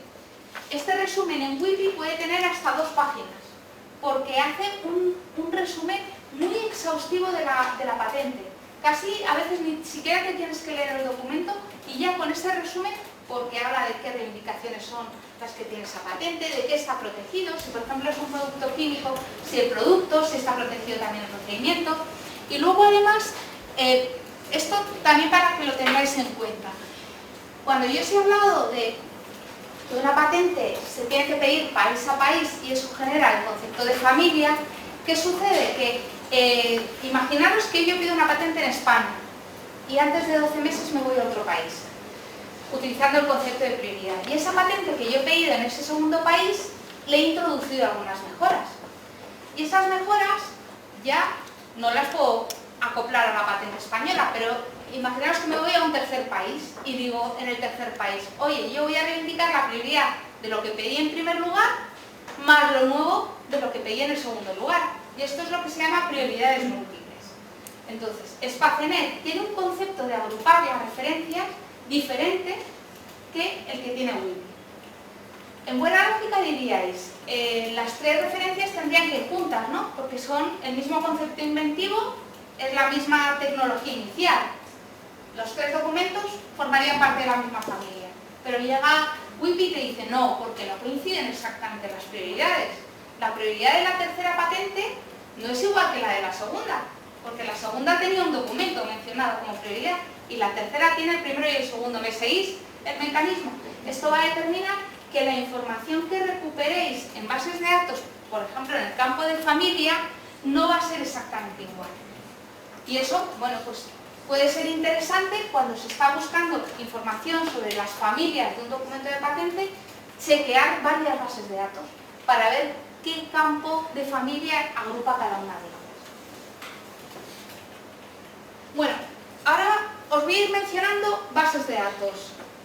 Las menciono para empezar con los ejemplos, pero para que sepáis que están ahí y los que no las hayan consultado nunca, que se animen. ¿Cuántos de vosotros no habéis consultado nunca Invenex? Invenex es la base de datos de las patentes españolas. Con los ejemplos veremos después las opciones de búsqueda que tiene. Si deciros que se está haciendo una carga masiva de información e Invenex en unos meses va a tener todos los documentos españoles de toda su historia. Y cuando digo de toda su historia es que vamos a tener documentos desde 1826, accesibles, porque se está digitalizando toda la colección de la Oficina Española de Patentes. La verdad es que eso pues es un hito. Spacenet es la mejor base de datos, una de las mejores bases de datos, podemos decir la más completa de información de patentes a nivel global, es decir, de un montón de países, en concreto, pues ¿cuántos hay? Me parece que son 90 países los que incluye Spacenet. Voy a reducir un poquito esto así. 90 millones de documentos, más de 90 países. Ahora cuando veamos los ejemplos, la conoceréis un poco mejor. ¿Cuántos de vosotros alguna vez se han animado a utilizar la TIPAD? Muy poquitos. La TIPAD es la base de datos, es la única base de datos que hay hoy por hoy accesible con información de Latinoamérica en patentes. Entonces, si queréis buscar información de patentes en Sudamérica, y dado que es nuestro mercado natural, tenéis que buscar en la TIPAD también. Tiene sus inconvenientes, es una base de datos que hay muchos huecos, porque en Latinoamérica hay países que no están muy bien, entonces mandan la información con retraso o directamente no la mandan. Pero que está ahí y es gratuita. Sí. Entonces, en los 90 países que están en Spacenet, quiero decir que no están los sudamericanos. Creo recordar que cuando estás buscando en Spacenet solo te está buscando, por ejemplo, en México, en Argentina, en Chile, en los más importantes. Pero si quieres buscar de Latinoamérica, te tienes que ir a la TIPAD. ¿Alguno de vosotros ha oído hablar de GPI? GPI es Spacenet, pero de pago. Un pago relativo, Se paga 800 € por año de suscripción. Pero para los que hayáis consultado Spacenet alguna vez, ¿qué problemas tiene Spacenet? ¿Podéis combinar etapas? No. ¿Podéis guardar estrategias? No. ¿Podéis hacer búsquedas muy sofisticadas? No. Bueno, pues GPI es una base de datos que tiene toda la colección de Spacenet, pero con herramientas de búsqueda muchísimo más potentes. Es decir, eso significa que podéis buscar y combinar estrategias de una forma mucho más fácil. Deciros que os animo a probarlo, porque además tenéis la opción de pedir una palabra de paso gratuita por 2 meses y ahí veis si esa base os interesa. Y para obtener esa base, el acceso, simplemente hay que poner vuestro correo electrónico, no os piden ningún tipo de datos, vamos, es casi automático, se hace rapidísimamente. Entonces una cosa que podéis hacer, si venís de centros con varias personas que hacen búsqueda de patentes, pedir una palabra de paso solo uno, de momento. Dentro de 2 meses que la pida otro. Y ahí ir tirando unos cuantos meses hasta que veáis que realmente aquello os interesa y se pueda consultar. El acceso es a través de internet, es igual que Spacenet en cuanto a la cobertura, pero la complejidad de búsquedas que permiten no tiene nada que ver. Y además es cierto que cada vez lo están mejorando más y permite hacer cosas bastante buenas, ¿eh? Pattern Scope. ¿Cuántos de vosotros habéis usado alguna vez Pattern Scope? Bueno, bastantes. Entonces, bueno, simplemente para los que no lo hayáis usado nunca, ¿qué es Pattern Scope? Es otra base de datos también global, que tiene, en este caso, 42 colecciones. Entre ellas, por ejemplo, la TIPAD. Pero tiene también de países curiosos, como por ejemplo Vietnam, que a lo mejor de otra forma no lo podéis encontrar, o Singapur, o Sudáfrica. Es decir, tiene menos cobertura que Spacenet, pero lo que sí que va a tener es también la posibilidad de hacer unas búsquedas mucho más sofisticadas que Spacenet. Y luego, con uno de los ejemplos que os voy a poner, vais a ver cómo podemos llegar a hacer de sofisticada una búsqueda que a lo mejor nunca os habéis planteado en Spacenet. Y algo que os puede venir muy bien es que Pattern Scope permite hacer gráficas estadísticas. En la pregunta que antes hacíais, ¿cómo puedo a lo mejor detectar un código de clasificación bueno para una tecnología? Si quiero buscar por palabras clave, por clasificación, perdón, y solo tengo palabras clave. Iros a Pattern Scope, hacer una búsqueda por palabras y después hacer un estudio estadístico. Y vais a ver cuáles son los códigos más aproximados a ese cambio. Además, bueno, pues esta es otra cuña publicitaria de WIPO, porque a mí la verdad es que la página de la OMPI me gusta bastante, tiene muchísima información y muy rica.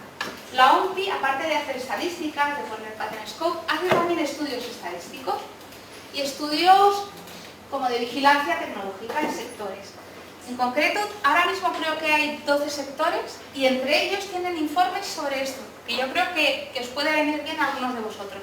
Este es de dispositivos para personas con discapacidad visual y de movimiento. Tenéis también un estudio sobre vacunas en determinados ámbitos y otro sobre recursos de materiales genéticos animales. La OMPI se encarga de hacer una búsqueda y después hace un estudio y un análisis de esos documentos. No vais a encontrar aquí una información técnicamente muy detallada, pero el típico informe que os piden vuestros jefes de oye, ¿por qué tenemos que empezar a patentar en este campo? Pues mira, si aportáis algo de soporte de informes que ha elaborado una institución como la OMPI, pues yo os recomiendo que utilicéis ese tipo de fuentes, que ya han hecho el trabajo por vosotros, no tenéis que pelearos vosotros a hacer estadísticas. ¿Alguno de vosotros ha usado de Patisnet? No. ¿Qué es de Patisnet? Otra base de datos. Esta la hacen los alemanes. Entonces, en esta base de datos las colecciones van disminuyendo. Tiene 10 colecciones, muchas menos. ¿Pero por qué os la menciono? Bueno, pues porque luego os voy a enseñar un ejemplo. A mí me gusta mucho. Mis jefes me decían que no lo pusiera porque era muy complicado. Pues yo lo voy a poner porque sabéis mucho y entonces es un reto que lo hagáis también vosotros hoy. Es un ejemplo con una patente, la de la talidomida, la primera patente de la talidomida, que si no vas a la fuente, en este caso la oficina alemana, es muy difícil que haga lo que dice, ¿sí, no? La primera patente alemana de la talidomida. Que además de Patisnet permite también hacer búsquedas bastante sofisticadas y con lo cual las colecciones que tiene, que son de los países más importantes, pues puede ser buena. Entonces empieza ya el lío. Española, Espacenet, me voy después a Patenscope, me voy después al Patisnet, esto es un follón, pues sí, es un follón. Y al final, si os queréis hacer unos buenos buscadores y rastreadores de información de patentes, vais a tener que buscar en todos esos sitios. Pero no solo en eso, luego vais a tener que buscar también en Google, Apple, que os vais a sorprender de las cosas que uno encuentra que son insospechadas y que tienen relación con patentes. ¿Alguno de vosotros ha usado Google Patent? Google Patent, para los que no lo hayáis hecho nunca. ¿Por qué la recomiendo? Porque tiene dos cosas que no tienen otras bases de datos. Primero, que te puede buscar en el full text del texto de todo el documento de la patente y que las chinas están traducidas, se traducen al inglés, con lo cual estáis buscando una palabra, cuando tenéis la típica palabra que es muy buena, pues imaginaros una enzima o una bacteria, algo que tiene un nombre además que se utiliza el mismo en cualquier sitio. Pues podéis buscar ese término en cualquier lugar de la patente, aunque esté en chino, porque se hace la traducción en inglés. Y luego algo que a mí me gusta comentar, porque yo lo uso de vez en cuando para mis informes, hay una opción que se llama Find Prior Art. Vosotros detectáis una patente que es muy buena. Tenéis la suerte de que es una patente EPO, o PCT, o una americana. Me voy aquí, a Google Patent Search, meto esa patente, y cuando me meto en esa patente, creo que es la siguiente pantalla. Sí. Me he metido buscando por un campo, hay una opción aquí estoy viendo la referencia entera, fijaros, aparece marcado el texto del término que yo estaba buscando, y aquí hay una opción que pone Find Prior Art. Y Google, con un algoritmo, el algoritmo Google busca todo lo que considera que pudiera estar relacionado con esta tecnología. ¿Cómo lo hace? Bueno, pues aquí va incluyendo, en este caso ya había metido la palabra STEM y biopolímero. Bueno, pues, y puedo ir metiendo más palabras y decirle, bueno, y búscame todo lo que tú consideres que puede estar relacionado con esto. Y te da una lista de documentos. Y funciona. Es que por eso lo uso, porque me he encontrado casos en los que buscaba una patente aquí y los documentos que me daba Google, algunos sí los había encontrado, pero otros no los había encontrado igual y sí que eran relevantes y podían ser interesantes. Entonces, todavía complico más. Ya es la quinta base de datos que tengo que buscar. Pero es que hay más, y cada vez hay más bases de datos gratuitas. Esta base de datos quizá no la conozcáis, se llama Free Patents Online. ¿Alguno la ha usado? Muchas menos, algunos, poquitos. 5 colecciones de patentes. Ya voy reduciendo el número de patentes. Pero ¿por qué puede ser interesante meterse en esta base de datos? Porque yo puedo limitar la búsqueda al campo de reivindicaciones. Imaginaros que tenéis un fármaco concreto que tiene una utilidad concreta y queréis buscar eso, que esté reivindicado, no que lo digan como una posible opción en la descripción, sino que esté aquí reivindicado. Pues Free Patents Online te lo permite. Y esta, otra base de datos gratuita que se llama OLENS. Tiene más colección, 17 colecciones. Cuando hablo de colecciones, entenderla como países que agrupar. Entendiendo que EPO o PCT son países, es una colección. Bueno, pues te permite algo que no permiten las otras y es búsqueda de secuencias de DNA y proteínas. Si tenéis justo una secuencia de DNA y queréis ver qué patentes tienen esa misma secuencia de DNA, podéis meteros en esta base de datos y hacer la búsqueda. Yo no he traído hoy ejemplos de cosas ya tan sofisticadas, porque es verdad que no muchos de vosotros a lo mejor tienen que hacer búsquedas de secuencias, pero que sepáis que podéis hacer búsquedas en este campo. Pero claro, vuelvo a insistiroslo muchas veces. Un documento de patente, aparte de un documento técnico, es un documento con un valor legal. Y como valor legal tenemos que saber qué le pasa a esa patente. ¿Y cómo sé qué le pasa a esa patente? Con los registros nacionales. Puedo ir a España y meterme en la situación jurídica de expedientes, que así se llama nuestra base de datos, me voy a la oficina europea y me voy al European Patent Register. Si quiero información a nivel internacional puedo meterme en IMPADOC, aunque yo de esta información no me fiaría mucho, porque ya os digo que la información fiable es la de las fuentes originales. Y luego, cada vez con más frecuencia, nos encontramos con que nos piden si una patente china, realmente esa patente china está en vigor o no está en vigor. O una coreana. ¿Cómo busco esa información? Bueno, pues no os asustéis tanto. Fijaros en el tocho de cosas que os he dado, de papeles. En el tocho que pone enlaces a las bases de datos, tenéis en el último epígrafe algo que he puesto: manuales, EPO, información, patentes asiáticas. ¿Qué es esto? Bueno, pues yo lo he usado, y de verdad que sale. Os pongo aquí la referencia. Son unos documentos en PDF que ha elaborado la Oficina Europea de Patentes y con pantallazos obtenidos de las bases de datos chinas te va diciendo: ¿quieres saber la situación jurídica de un expediente chino? Métete en esta página y te pone y pincha en este sitio, que aquí vas a tener que poner el número, y lo vas siguiendo, es un guiaburros, y te sale, que no os estoy mintiendo, que yo lo he utilizado y sale.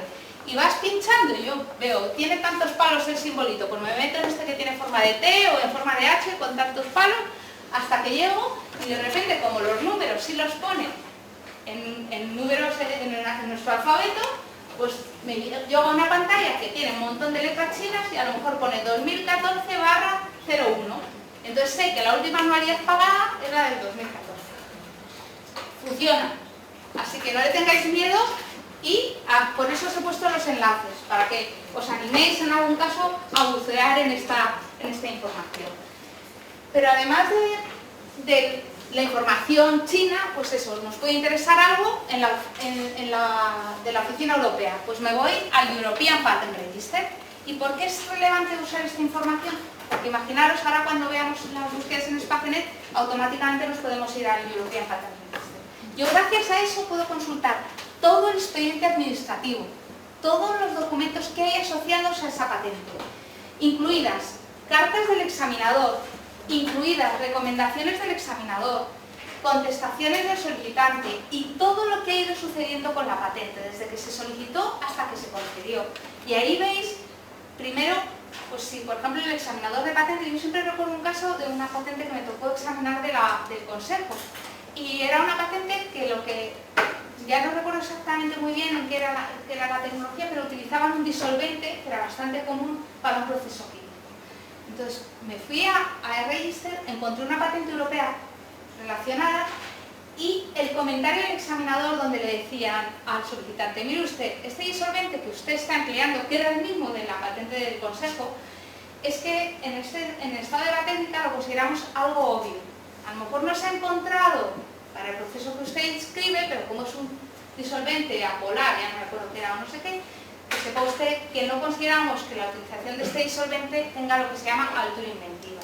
Si tú no te llegas a leer todo lo que ha emitido como informe el examinador, esa información, pierdes esa riqueza.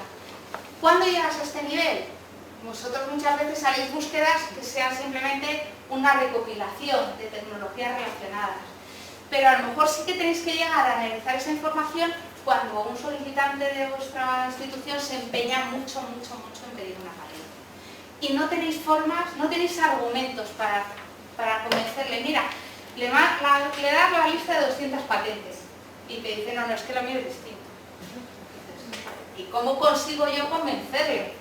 Bueno, pues iros a este tipo de sitios, que además si lo dice alguien que es la Oficina Europea, ya parece que tiene más peso, porque si lo decimos nosotros, a lo mejor ya dices que la Oficina Española, los examinadores no saben mucho, que algo de cierto hay. Y lo mismo para las patentes americanas. Os recomiendo que si detectáis una patente americana de una tecnología que estáis buscando que es buena y no sabéis hasta qué punto puede tener problemas una solicitud que estéis tramitando o una tecnología que estéis buscando, lo que sea, meteros, en este caso se llama PAE. Aquí sí que te tienes que, ese típico motor de búsqueda que te hace poner una serie de códigos para que te introduzcas, no hay que pagar. Y llegas nuevamente a todo el expediente de la patente americana. Ahí podéis ver si ha pagado las tasas. Sabéis que en Estados Unidos las tasas no son anuales, se pagan por periodos de 3 años. Entonces vais a ver las últimas tasas que haya pagado. Veis cosas curiosas también. Por ejemplo, podéis consultar una estrategia de búsqueda de un examinador americano. En ese expediente podéis encontraros la lista, el checklist de cómo ha hecho el examinador de patentes su búsqueda. Y no os penséis que yo accedo a esta información de una forma distinta porque estoy en la oficina y tenemos un acceso diferente. No, no, es que eso está público. ¿Cuándo me ha venido a mí bien? Pues por ejemplo, si he buscado algún producto químico, aunque hace mucho que no lo hago, pero me he ido a encontrar una patente americana y voy al expediente concreto y veo, por ejemplo, el IRN, el número del registro de ese producto químico, que de otra forma si no me tengo que ir a otra base de datos, hacer complicaciones. Entonces, aparte de ver las sentencias de búsqueda que ha utilizado el examinador americano, también veis, por ejemplo, si el solicitante ha aportado informes de agentes externos donde dicen que aquella invención es estupenda y divina y buenísima. Y veis el documento, lo que ha presentado el solicitante para convencer al examinador. Entonces, si tenéis que bucear mucho en una tecnología, hay que acudir, además de las bases de datos de información tecnológica, a este tipo de bases de datos que ofrecen información mucho más rica, mucho más completa. Y bueno, que evidentemente no hay ejercicios perfectos y que debemos ir escogiendo, ¿no?, según distintos criterios de búsqueda. Y esto, para los que no los conozcáis, es un blog que se llama Intelogist y es un blog de información sobre búsqueda de patentes y periódicamente hacer estudios sobre nuevas bases de datos que van surgiendo o recomendaciones a la hora de hacer búsquedas. Vamos, que os lo recomiendo. Son las 12, pero si os parece vamos a hacer los dos primeros ejemplos que son muy sencillitos, ¿no? Y bueno, vamos a empezar por uno bastante sencillo. A ver, para que entendáis este tocho de información que os he mandado, ¿tenéis todos esta documentación? ¿Los que habéis llegado los últimos lo tenéis? Bueno, la primera página yo os he dado una lista de enlaces que vamos a usar hoy. Las siguientes páginas, esto me lo vais a agradecer, porque ahora cuando hagáis búsquedas en PatentScope o en SpaceNet, vais a tener todos los comandos de las bases aquí. Con lo cual vais a saber, el campo no sé qué, en SpaceNet está, el campo no sé cuántos, es cuál. Los comandos que se utilizan están puestos primero los de Invenés, claro, porque vamos a hacer dos búsquedas en Invenés, aunque no sea una base muy buena, pero bueno. Luego tenéis PatentScope, tenéis SpaceNet, tenéis de PatentScope. Y después, ¿qué viene? Y esto es para que ya vosotros lo guardéis solo. Los ejemplos. Y he sido muy buena, yo os he puesto el ejemplo real, o sea, esto es tal cual vamos a ir haciendo las búsquedas. El primer ejemplo, lo vamos a hacer en Invenés. ¿Dónde vais a tener que buscar? En el Smart Search y con qué palabras. Para que podáis ir haciéndolo ahora, sin que yo tenga que ponerlo aquí y escribirme, oye, poner no sé qué, no. Vosotros ahora vais a copiar lo que yo tengo aquí puesto. Y vais a ir anotando, oye, pues esto da problemas, esto no da problemas. Vale, pues empezamos con el primer ejemplo. Bueno, esto es... ¿Y quién venía de Valencia? Y había alguien de la fe, ¿no? Sí. Bueno, pues este te lo dedico a ti. Este ejemplo. ¿Recordáis la noticia que os he comentado que aparecía en NotiWeb fue una semana exactamente, de un apósito que tenía omega 3 para curar heridas crónicas?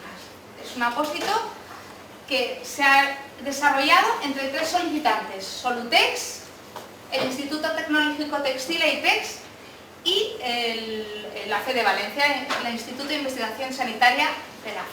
Bueno, pues dices, ¿esto estará patentado? Puede ser, sería lo lógico. Vamos a ver si esto lo podemos encontrar. Nos vamos a ir todos a Invenés. ¿Sabéis cómo llegar a Invenés?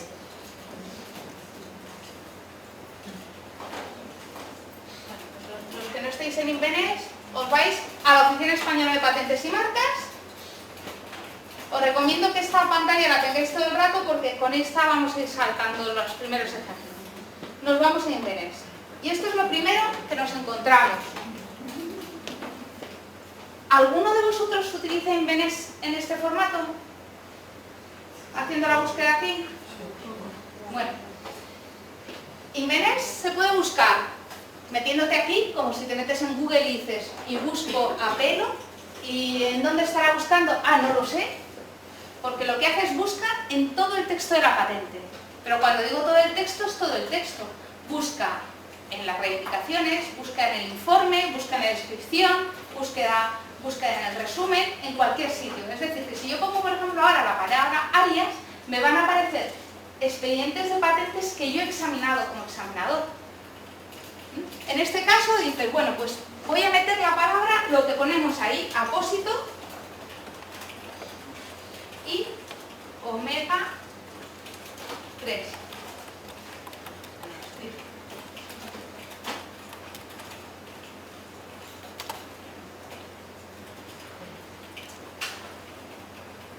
Y ahora diréis, ¿y por qué ponéis los interrogantes? Bueno, pues estos son los caracteres de truncamiento que se pueden utilizar en Inverness. Por eso os digo, me vais a agradecer eternamente esto que os he dado, porque ahora vosotros os vais a ir a los operadores de la base de datos Inverness, que está en la primera página, y vais a ver que si yo utilizo el interrogante, significa que va a buscar todas aquellas referencias que tengan un carácter que puede ser el que sea incluido. Lo que significa que aquí me va a buscar lo que sea apósito o apósitos. Y omega 3, ¿por qué lo he puesto así? Porque podéis imaginaros lo que puede suceder. Puede estar omega 3 todo junto, omega 3 con un guioncito, por si acaso, vamos a buscar así. Y se busca. Y ya os digo, busca en todo el texto de la patente. Y este es el listado que obtenemos. Un listado que tiene no muchos resultados, 19. Composición para el tratamiento del lodo, péptidos útiles, liposomas para el tratamiento de materiales textiles, derivados péptidos, y yo puedo irme moviendo a lo largo de la lista y puedo visualizar un documento concreto, este mismo, por ejemplo. Composición para el tratamiento del dolor y de la inflamación. Si os fijáis aquí, en ningún sitio, en ninguno aparece la palabra del resumen, aparece la palabra ni apósito ni omega 3. Porque claro, está buscando en todo el texto. Entonces, ¿cuándo se puede utilizar esta búsqueda tan masiva? Pues si tienes una palabra muy concreta. Omega 3 en este caso era bastante concreta, sí la puedes buscar, pero no se os ocurra buscar martillo. Así, porque entonces te puedes morir, te va a salir todo lo que tenga esa palabra en cualquier parte del documento. En este caso, esto es lo que veis en primer lugar. Por un lado, la referencia bibliográfica, los números de publicación, en la solicitud, el solicitante, los inventores, el resumen, los códigos de clasificación. Está muy bien porque yo pinchando directamente en el código de clasificación me lleva a la clasificación, al significado. Lo cual, otra forma de localizar una clasificación que sea relevante. Busco por palabras, encuentro una referencia que me parece relevante y miro qué código de clasificación tiene. ¿Me seguís, no? No os perdéis. Bueno, aquí yo tengo también la opción de hacer otras cosas. Ver la descripción. No voy a pinchar, pincharé al final, porque quiero hacer otra cosa antes. Puedo ver la descripción, o las reivindicaciones, o el ITC, o la opinión escrita, o el PDF, directamente. Yo aquí estoy accediendo, para los que nunca hubierais hecho una búsqueda en Inverness, ya veis que yo no he metido ningún código, ni tarjeta de crédito, ni nada. O sea que esto es totalmente gratuito. Y ya os digo que en unos meses, desde 1826, vais a poder consultar documentos de patente. Pero volvemos a lo de siempre. Una patente, os lo insisto muchas veces, es un documento técnico, pero a veces es un documento con un expediente, con una vida legal. ¿Cómo puedo obtener información? ¿Os fijáis aquí que hay un martillito? ¿Habéis pinchado alguna vez en ese martillo? Los que no hayáis pinchado nunca, si pincháis, ¿a dónde vais a acceder? a lo que se llama consulta del expediente, al todo el expediente administrativo de ese documento de patente. En este caso, volvemos a tener datos que me identifican, ese documento y los actos de tramitación. Perfecto, porque además aquí me dicen que está al día en el pago de anualidades. En este caso, la última anualidad que ha pagado es el 27 de julio del 2015. ¿Estáis todos? ¿Os habéis perdido alguno? Bueno, pero no os quedéis solo en eso si consultáis el documento, el expediente, sino que si dais aquí a la opción de documentos, os vais a encontrar, pues, por un lado la descripción, las secuencias que presentó el solicitante a este documento, las reivindicaciones que modificó este documento, por ejemplo. Voy a ver el ganador. A ver si se abre. Esta es la carta que se le mandó a Isabel Carvajal y Urquijo, porque esta era una patente que iba con el agente de la propiedad industrial, y lo que el examinador considera que tendría que cambiar. ¿Esto para qué os puede ayudar? Si, por ejemplo, os encargan en vuestra organización que empecéis a tramitar una patente y nuevamente queréis saber un poco cómo es la forma de evaluar de los examinadores y no queréis cometer los mismos errores que otras personas, os recomiendo que vayáis a mirar en patentes en concreto que sean muy próximas a la vuestra qué tipo de problemas ha podido tener, qué le ha parecido el examinador o no le ha parecido. Bueno, pues este sería el primer ejemplo, que es bastante sencillito, la primera parte de esto. Bueno, pues si volvemos otra vez a Inveres, este era el listado inicial que yo tenía de documentos, en donde, si recordáis, aparecía la palabra apósito y omega 3. Y yo veo que aquí no hay nada que ponga la fe o ponga el nombre de ITEX. Y dices, bueno, pues a lo mejor no está. Bueno, pues voy a hacer la búsqueda de otra forma, porque no voy a buscar por solicitante, ¿no? Bueno, pues entonces en ese caso me voy nuevamente a la primera pantalla. Y ahora ya sí que os diría que fuerais a la búsqueda avanzada.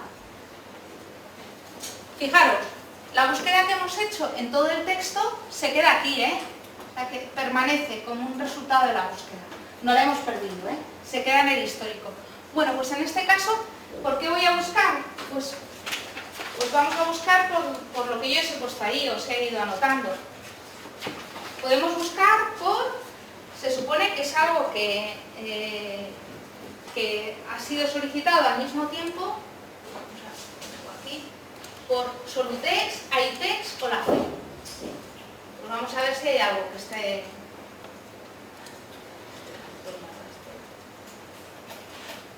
Vamos a ver, Solutex, a ver si Solutex tiene algo. No tiene nada. ITEX tiene algo.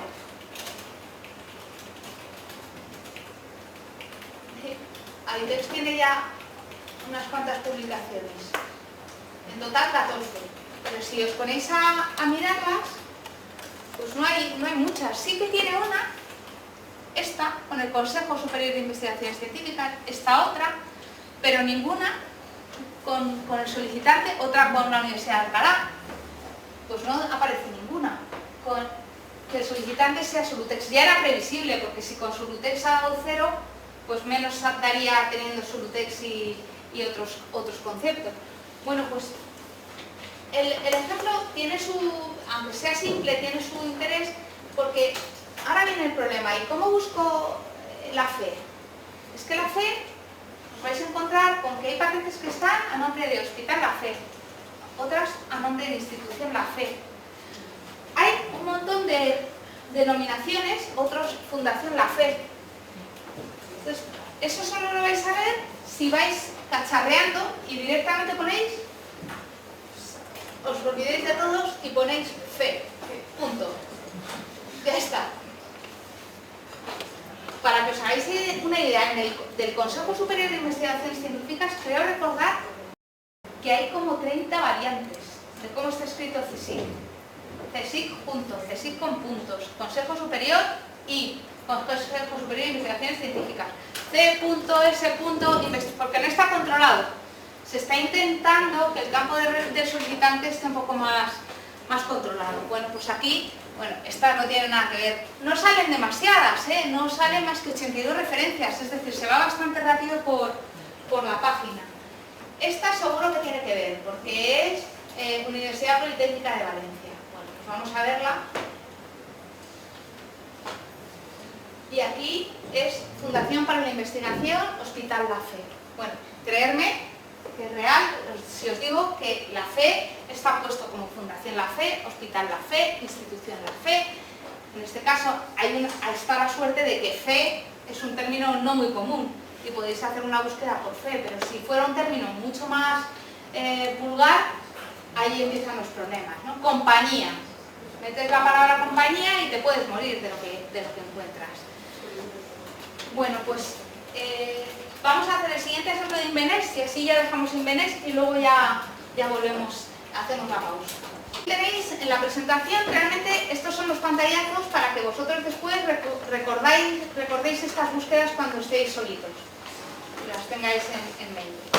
Bueno, y esta es un ejemplo que yo pongo, si queréis ni siquiera os conectéis y os enseño sin los pantallazos. En junio del año pasado, bueno, en mayo del año pasado, hicimos otro seminario así cortito en la oficina que hablábamos precisamente de que lanzábamos el boletín de dispositivos médicos y demás y también pusimos una serie de ejemplos de búsqueda.